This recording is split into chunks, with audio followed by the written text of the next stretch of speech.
अस्सलाम अस्सलाम वालेकुम। गूंगा बेटा ते गूंगी नूंह है ते आप बेवा वा ते इन्हां नूं लैके तुरी फिरनी आ। कोई भैन भरा जगात दे दे, कोई जेह्ड़ी चीज़ दे दे। शुक्र है अल्लाह दा। ਇਹ ਗੋਲੇ ਲਾਉਂਦਾ ਹੈ, ਕਦੀ ਲਾਉਂਦਾ ਕਦੀ ਨਹੀਂ ਲਾਉਂਦਾ, ਗੁਜ਼ਾਰਾ ਕਰਦੇ ਆ। ਮਿਹਰਬਾਨੀ ਹੈ ਤੁਹਾਡੀ। ਦੋ ਬੱਚੀਆਂ ਨੇ, ਇਹਨਾਂ ਨੂੰ ਮੈਂ ਹੀ ਪਾਲਣ ਡਈ ਆ, ਇਹਨਾਂ ਨੂੰ ਮੈਂ ਹੀ ਪੜ੍ਹਾਉਣ ਡਈ ਆ।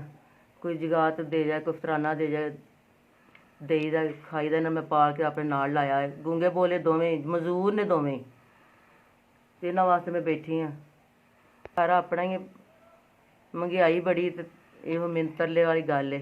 ਇਹਨਾਂ ਨੂੰ ਲੈ ਕੇ ਬੈਠੀ ਹਾਂ। ਮੇਰੇ ਤੇ ਬੱਚੇ ਹੋਏ, ਮੈਂ ਗੱਲ ਨਾਲ ਲਾਏ ਨੇ, ਤੇ ਮੈਂ ਆਪ ਵੀ ਬੇਵਾ ਵਾਂ ਤੇ ਇਹਨਾਂ ਨੂੰ ਸਾਂਭਦੀ ਪਾਲਣੀ ਆ।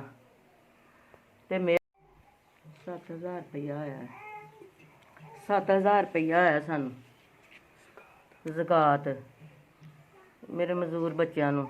ਜਿਹਨੇ ਭੇਜਿਆ ਅੱਲਾ ਪਾਕ ਉਹਨੂੰ, ਜਿਹਨੇ ਭੇਜੀ ਅੱਲਾ ਉਹਨੂੰ ਕਬੂਲ ਕਰੇ ਉਹਦੀ ਵੀ, ਤੇ ਜਿੰਨਾ ਲਈ ਉਹਨੂੰ ਵੀ ਅੱਲਾ ਕਬੂਲ ਕਰ ਲਈ ਉਹਨਾਂ ਨੇ ਵੀ। ਅੱਲਾ ਪਾਕ ਚੋਖਾ ਦੇ, ਤੰਦਰੁਸਤੀ ਦੇਵੇ ਉਹਦੇ ਬੱਚਿਆਂ ਨੂੰ, ਉਹਦੇ ਅਗਲਿਆਂ ਪਿਛਲਿਆਂ ਨੂੰ ਅੱਲਾ ਇੰਨਾ ਦੇਵੇ ਜਿਹੜੇ ਥੁੜ ਕੇ ਨਾ ਬਹਿਣ। ਉਹਨਾਂ ਦੀ ਰਿਜ਼ਕ ਰੋਜੀ 'ਚ ਰੱਬ ਇਜ਼ਾਫਾ ਕਰੇ। ਅੱਲਾ ਉਹਨਾਂ ਨੂੰ ਤੰਦਰੁਸਤੀ ਦੇ, ਨਾ ਰਮਜ਼ਾਨ ਦਾ ਸਦਕਾ ਕਰਕੇ ਸਭ ਨੂੰ।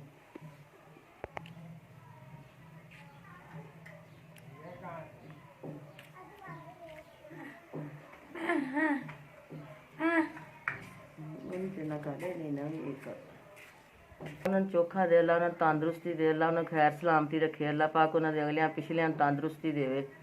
ਅੱਲਾ ਉਹਨਾਂ ਨੂੰ ਇੰਨਾ ਦੇਵੇ ਥੁੜ ਕੇ ਨਾ ਬਹਿਣ।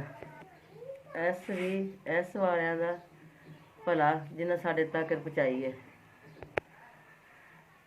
ਜ਼ਕਾਤ ਸਾਡੇ ਤੱਕ ਜਿਹਨੇ ਪਹੁੰਚਾਈ ਹੈ, ਅੱਲਾ ਉਹਦਾ ਭਲਾ ਕਰੇ। ਅੱਲਾ